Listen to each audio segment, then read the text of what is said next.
Morning students, आज हम पढ़ेंगे science chapter number 3 synthetic fibres and plastics. तो सिंथेटिक फाइबर्स क्या होते हैं, प्लास्टिक्स क्या होते हैं। हम अपनी डेली लाइफ में सिंथेटिक फाइबर्स और प्लास्टिक दोनों यूज करते हैं। तो फाइबर्स होते हैं जो नेचुरल भी हो सकते हैं और आर्टिफिशियल भी हो सकते हैं। फाइबर्स जैसे अपने घरों में आप देख सकते हैं, जैसे कर्टेन्स बने हुए होते हैं, रोप्स होते हैं, कारपेट्स होते हैं, ये सब किसके बने होते हैं, फाइबर से ही बने होते हैं। अर्ली 1900 सेंचुरी में सबसे पहला सिंथेटिक फाइबर बना था और सबसे पहला फर्स्ट मैन मेड फाइबर है रेयॉन। आपको ये बात हमेशा ध्यान रखनी है, कभी भी आपसे पूछे कि फर्स्ट मैन मेड फाइबर कौन सा था, रेयॉन। फिर है सिंथेटिक फाइबर्स, ये अपनी जो लाइफ में क्या बन गया, इंटीग्रल मटेरियल बन गया। इस चैप्टर में अपन देखेंगे सिंथेटिक फाइबर्स क्या होते हैं, प्लास्टिक्स क्या होते हैं, उनकी यूजफुलनेस क्या होती है, या फिर उनसे कौन सी जैसे उनके यूज से अपन को क्या प्रॉब्लम्स हो सकती है। तो what are synthetic fibres, synthetic fibres क्या है, सिंथेटिक फाइबर्स क्या है, आर मैन मेड फाइबर्स। ये मैन मेड फाइबर्स है, जिससे क्या है तो मैन मेड, जिससे हम बहुत सारे प्रोसेसेस से प्रिपेयर करते हैं। यूज पता है क्या करते हैं, raw materials of petroleum origin. Petroleum origin के हम रॉ मटेरियल यूज करके जो बनाते हैं उसे कहते हैं पेट्रोकेमिकल्स। तो all synthetic fibres are man made fibres that are prepared by number of processes using raw materials of petroleum origin called petrochemicals. इस सिंथेटिक फाइबर में काफी सारे मटेरियल यूज होते हैं, सबकी एक स्मॉल चेन बनाते हैं। Many such small units called monomer combine to form a large unit। जैसे इसके तो बहुत सारे यूनिट होते हैं, कुछ एक स्मॉलेस्ट यूनिट होती है, ये होती है मोनोमर। फिर ये बहुत सारे मोनोमर मिलके जो बनाते हैं इसे कहते हैं पूरा पॉलीमर। तो जो ये पॉलीमर होता है, देखिए पॉली का मतलब होता है मैनी और मर का मतलब होता है यूनिट। तो मैनी यूनिट्स, बहुत सारे यूनिट्स मिलके ये पॉलीमर बनता है। और यूनिट होती है, एक यूनिट होती है, वो होती है मोनोमर। तो बहुत सारे मोनोमर मिलके पॉलीमर बनाते हैं।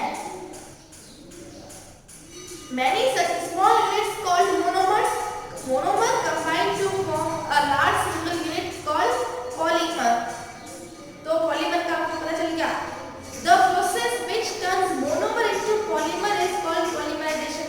इस प्रोसेस से जो ये मोनोमर पॉलीमर में चेंज हुआ है, इस प्रोसेस को कहते हैं पॉलीमराइजेशन।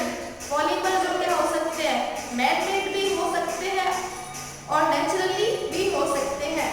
जैसे कि कॉटन क्या है, नेचुरल पॉलीमर, जो किससे बनता है, सेल्यूलोज है, ठीक है, इसको सेल्यूलोज भी कहा जाता है। लेकिन जो इसकी बनता है जिससे ग्लूकोज की सारी यूनिट बनके ये एक पॉलीमर बनाते हैं। फिर है पॉलीएस्टर। पॉलीएस्टर किससे बनता है, ईस्टर होता है RCOOR, इसकी पूरी चेन मिलके ईस्टर बनाते हैं। पॉली का मतलब बहुत सारी, ईस्टर का मतलब ईस्टर की चेन मिलके जो बनता है वो होता है पॉलीएस्टर। अब अपन सिंथेटिक फाइबर्स के टाइप पढ़ते हैं। सबसे पहला है रेयॉन। रेयॉन को अपन क्या कहते हैं, इसकी जो बिल्कुल सिल्क जैसा दिखता है।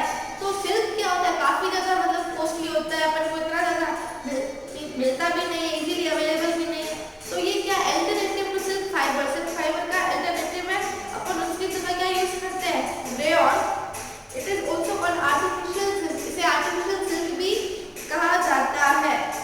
ये नेचुरली अकरिंग पॉलीमर है, जिसे कहते हैं सेल्यूलोज, जो कि वुड पल्प से निकलता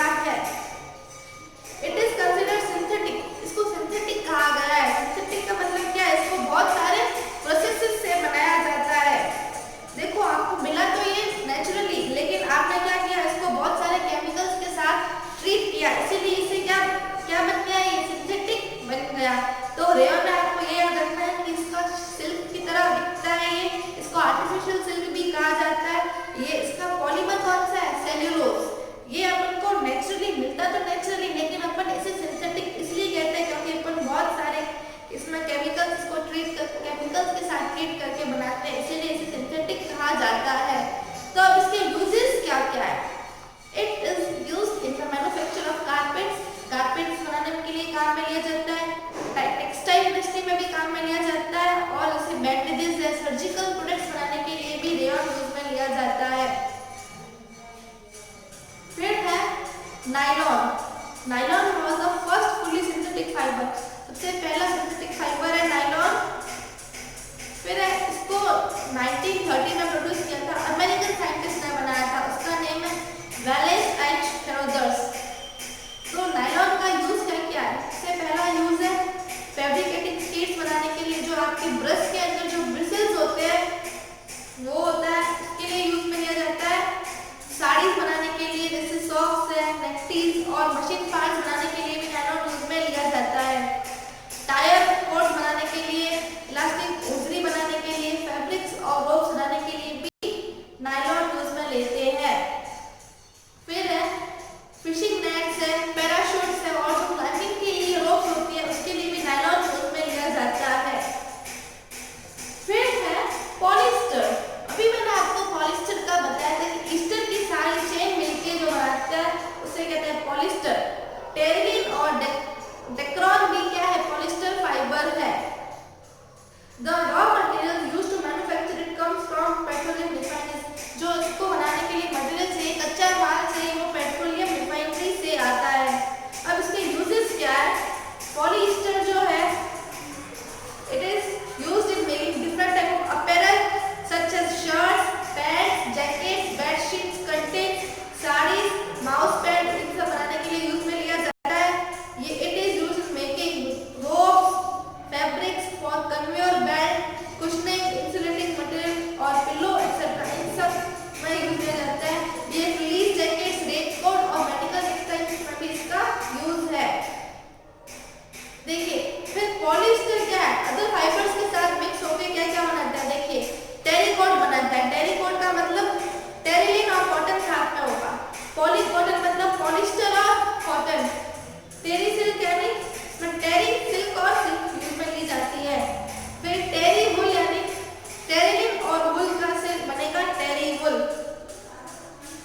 फिर है जो फाइबर्स इस पॉलिएस्टर से बनते हैं वो कैसे होते हैं? रिंकल फ्री होते हैं, इजी टू वॉश होता है और ये काफी ज्यादा शाइनी होते हैं। ये पॉलिएस्टर ही है जिसने क्या कर दिया, इंडिया में सबसे ज्यादा चीपर फैब्रिक क्या है? पॉलिएस्टर ही है पूरे होल वर्ल्ड में। फिर है पीईटी, पॉलीइथाइलिन टेरिफथैलेट। ये काफी पॉपुलर पॉलिएस्टर है। इससे क्या क्या बनती है? देखिए वाटर बॉटल्स और बहुत सारे कंटेनर्स जो अपन किचन में यूज करते हैं, फिल्म्स, वायर्स और बहुत सारे यूजफुल प्रोडक्ट वो पीईटी से बनते हैं। अब एक्रिलिक क्या होता है? एक्रिलिक भी क्या है? सिंथेटिक फाइबर है। इसकी कैसी प्रॉपर्टी होती है? वुल की जैसी होती है। It is a natural substitute for wool. Acrylic is more cheaper and more. Acrylic क्या है? वुल से काफी ज्यादा सस्ता है, इसलिए अपन एक्रिलिक यूज करते हैं। It is also known as Acrilan. Acrilan भी कहा जाता है। ये क्या होता है? जैसे अपन ये बिल्कुल वुल का नेचुरल सब्स्टिट्यूट ही है। ये वुल से क्या करता है? चीपर पड़ता है। Some well known acrylic fibres are, कुछ एक्रिलिक फाइबर्स है ऑरलॉन, कैस्टिलॉन एंड एक्रिलॉन। तो जो अपन स्वेटर्स होते हैं उसके यूजेस क्या क्या है? स्वेटर्स बनाने के लिए काम में लिया जाता है, सॉक्स बनाने के लिए, होम फर्निशिंग और ब्लैंकेट बनाने के लिए और काफी अदर क्लोथिंग्स में यूज में लिया जाता है। फिर है इसका इंडस्ट्रियल यूजेस ये है कि क्राफ्ट यार्न बनाने के लिए यूज में लिया जाता है। ऑर्निंग्स, बोट और व्हीकल के जो कवर होते हैं वो एक्रिलिक से बनते हैं। अब है लाइक्रा। लाइक्रा क्या? सिंथेटिक पॉलीमर है। इसको अपन स्पैंडिक्स भी कहते हैं। तो जो लाइक्रा क्या होता है? बिल्कुल से रबड़ की तरह होता है, इसकी इलास्टिसिटी रबड़ की जैसी होती है। तो अगर आप इसको कितना भी स्ट्रेच करते हो तो ये अपने ओरिजिनल शेप में चला जाता है। इसलिए इसका यूज पता है क्या है? बॉडी अर्निंग क्लोथ जैसे अंडरगारमेंट्स और स्विम सूट्स बनाने के लिए काम में लिया जाता है। तो जो आपके अंडरगारमेंट्स है, स्विम सूट्स है, वो बने होते हैं लाइक्रा से। अब अपन पढ़ेंगे characteristics of synthetic fibre. Synthetic fibres की कैरेक्टरिस्टिक्स क्या है? इसमें से आपको 4 एक्टिविटीयां दे रखी है, इनसे आपको पता चलेगा इनकी प्रॉपर्टी क्या क्या है। सबसे पहली एक्टिविटी एम, इसका एम क्या है? To study the water absorbing property of clothing material made from different fibre. सबसे पहली प्रॉपर्टी ये है, इसकी वाटर एब्सॉर्बिंग प्रॉपर्टी देखेंगे। तो इसके लिए आपको देखिए एक्टिविटी दे रखा है, आपको एक निटिंग नीडल लेनी है, जो सिलाई होती है वो आपको लेनी है। फिर आपको एक ब्लॉक ब्लॉक के अंदर रख देना है। फिर आपको अलग अलग जैसे मटेरियल्स है, अलग अलग क्लोथिंग मटेरियल की आपको एक स्ट्रिप्स ले लेनी है। स्ट्रिप्स आपको इधर हैंग कर देनी है। उसके नीचे आपको जो ये वाटर से भरा हुआ बाउल लेना है। फिर आपको जो कैसा होना चाहिए, इसके अंदर कलर्ड मटेरियल होना चाहिए। फिर आपको पानी में ये डाल देना है। तो थोड़े टाइम बाद आप क्या ऑब्जर्व करोगे, सबकी अलग अलग वाटर एब्जॉर्बिंग प्रॉपर्टी है। देखिए सबका जो वाटर लेवल है अलग अलग होगा। इधर आपको एक्टिविटी में देख सकते हो, आपने 4 मटेरियल लिए, कॉटन, वूल, पॉलिस्टर, नायलॉन। एक में जो फर्स्ट है यहाँ पे वाटर का लेवल क्या हो गया, इंक्रीज हो गया। सेकेंड में इससे थोड़ा कम है, थर्ड में इससे भी कम है, फोर्थ में इससे कम वाटर एब्जॉर्ब किया है इसने। तो 23 मिनट्स तक का रखना है आपको ये। फिर आपने क्या क्या ऑब्जर्व किया वो आपको यहाँ पे लिखना है। तो इस एक्सपेरिमेंट से अपन को ये कंक्लूजन निकला है कि जो कॉटन है और वूल है वो वाटर को क्या कर देते हैं, जल्दी से एब्जॉर्ब कर देते हैं। और जो पॉलिस्टर और नायलॉन है पानी को काफी कम पानी इन्होंने एब्जॉर्ब किया है। अब एक्टिविटी 2 है, आपको अलग अलग फाइबर्स का स्ट्रक्चर पता चलेगा। इसमें आपने क्या क्या लिया है, मटेरियल कौन कौन से चाहिए, कॉटन, सिल्क, वूल, रेयन, नायलॉन, पॉलिस्टर। फिर आपने प्रोसीजर क्या किया, आपने जो क्लॉथ लिया था उसको आप स्लाइड पे रख देना है और मैग्नीफाई ग्लास से देखना है, माइक्रोस्कोप से। तो थोड़े टाइम बाद आपने जैसे ऑब्जर्वेशन आपने अपने रिकॉर्ड किए। तो ऑब्जर्वेशन क्या है, जो सिल्क है, सिल्क का स्ट्रक्चर कैसा है, लॉन्ग है, इवन है और स्ट्रेट है और फाइन है और स्मूथ है कि रफ है, स्मूथ है। तो आपको इसमें ये ऑब्जर्वेशन दे रखे हैं। फिर इसका रिजल्ट क्या है, देखिए रिजल्ट है कि जो कॉटन और वूल है are rough because of uneven. ये रफ इसलिए क्योंकि इधर अनइवन है, इवनली ये नहीं है, इसके जो मोनोमर्स है वो इवन नहीं है, फोल्डेड और इसका पूरा स्ट्रक्चर है। सेकंड नायलॉन, सिल्क, पॉलिस्टर है, ये सब कैसे है, स्मूथ है क्योंकि क्या है, लॉन्ग है, इवन है, स्ट्रेट और इसका स्ट्रक्चर है फाइन स्ट्रक्चर है। जबकि कॉटन और वूल में कैसा स्ट्रक्चर है, पोरस स्ट्रक्चर है। वूल में क्या होते हैं, पोर्स होते हैं जिससे एयर क्या होती है वूल के अंदर ट्रैप हो जाती है और अपन को वार्म फील होता है। फिर है एक्टिविटी 3 में आपको इससे बर्निंग कैरेक्टरिस्टिक्स आपको पता चलेगा। इसमें आप क्या करोगे, कुछ ऐसे स्मॉल मटेरियल आपने यूज किया, क्लोथिंग मटेरियल जो भी यूज किया है, इसमें यूज कर रखा है कॉटन, वूल और सिल्क, रेयन, नायलॉन, पॉलिस्टर और एक्रिलॉन यूज कर रखा है। तो आपने क्या किया, सबका सा थोड़ा सा पीस ले लिया। फिर उसको हीटिंग फ्लेम के वहां पे टंग और फोर्सेप्स या टंग की हेल्प से आप उसको होल्ड करके रखेंगे और उसको पास लेके जाएंगे।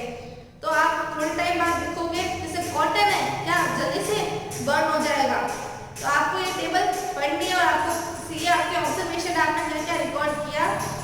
स्मेल्स लाइक बर्निंग पेपर की तरह स्मेल करती है। फिर वूल और सिल्क क्या करता है, बर्न स्लोली, काफी धीरे धीरे बर्न करता है, कोई बीड्स नहीं बनती है और जैसे बर्निंग हेयर की तरह इसकी स्मेल आती है। थर्ड है रेयन, बर्न रेडिली, जल्दी से एकदम बर्न हो जाता है और बर्निंग पेपर की तरह स्मेल है इसकी। नायलॉन धीरे धीरे बर्न करेगा, ये बीड्स बनाता है और fabric shrinks on coming in contact with the flame, जैसे ही फ्लेम की कांटेक्ट में कांटेक्ट में आता है ये श्रिंक हो जाता है। पॉलिस्टर है, धीरे बर्न होता है और बीड्स बनाता है। एक्रिलॉन है, shrinks on coming with contact with the flame form a black Beed बनाता है ये और जैसे ही आग के कांटेक्ट में आते ही श्रिंक हो जाता है। तो ये एक्टिविटी 3। फिर एक्टिविटी 4 है, आपको कौन से क्लॉथ की टेंसाइल स्ट्रेंथ पता करनी है। तो फिर आपने सेम वही जो अलग अलग तरीके के मटेरियल्स आपको काम में लेने हैं, क्लोथिंग मटेरियल, सिल्क, कॉटन, वूल, रेयन जो आपके पास अवेलेबल हो। फिर आपने क्या किया, एक हैंगर ले लिया और उस क्लॉथ को वहाँ पे हैंग कर दिया। फिर आपने क्या किया, धीरे धीरे उसके ऊपर वेट लगाना स्टार्ट कर दिया। पहले थोड़ा सा वेट लगाया, फिर थोड़ा वेट और इंक्रीज किया, फिर वेट और इंक्रीज किया। ये एक्सपेरिमेंट आपको जितने भी मटेरियल है सबके साथ रिपीट करना है। तो देखिए जो जल्दी टूट जाता है इससे अपन को मटेरियल्स की टेंसाइल स्ट्रेंथ पता चलेगी।